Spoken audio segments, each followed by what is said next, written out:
Brad Tavares et Seth Bagzinski se sont affrontés dans un combat de poids moyen de 3 rounds qui a duré jusqu'à la fin et a comporté plusieurs tentatives de soumission, des échanges au sol et des échanges de grappling prolongés.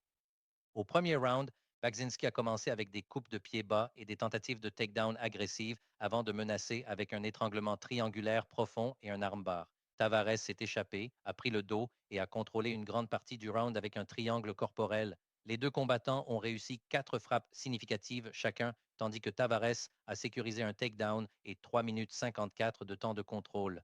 Les jugements des médias ont favorisé Bagzinski 10-9. Au deuxième round, Tavares a pris le dessus avec une lutte solide et un contrôle de position.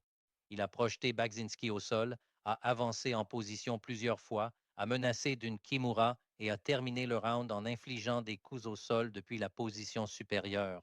Tavares a réussi 10 des 17 frappes significatives contre 7 des 15 de Bagzinski, a complété un takedown, a enregistré un renversement et a contrôlé l'action pendant 4 minutes 21 secondes. Les jugements des médias ont favorisé Tavares 10-9.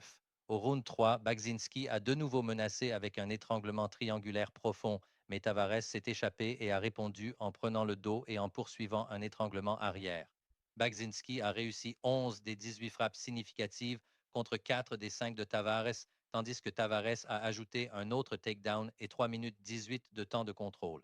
Les juges des médias ont favorisé Bagzinski 10-9.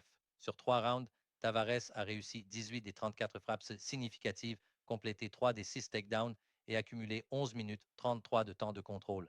Bagzinski a réussi 22 des 44 frappes significatives et a menacé avec plusieurs tentatives de soumission, mais la lutte de Tavares, son contrôle de position et sa pression en position haute ont été des facteurs clés tout au long du combat.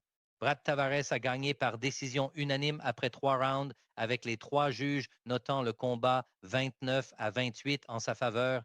Nous avons gagné plus de 184 000 ou 369 unités en pariant sur l'UFC en 2025. Vous pouvez trouver tous nos paris, props et parlays sur patreon.com/fightingstats.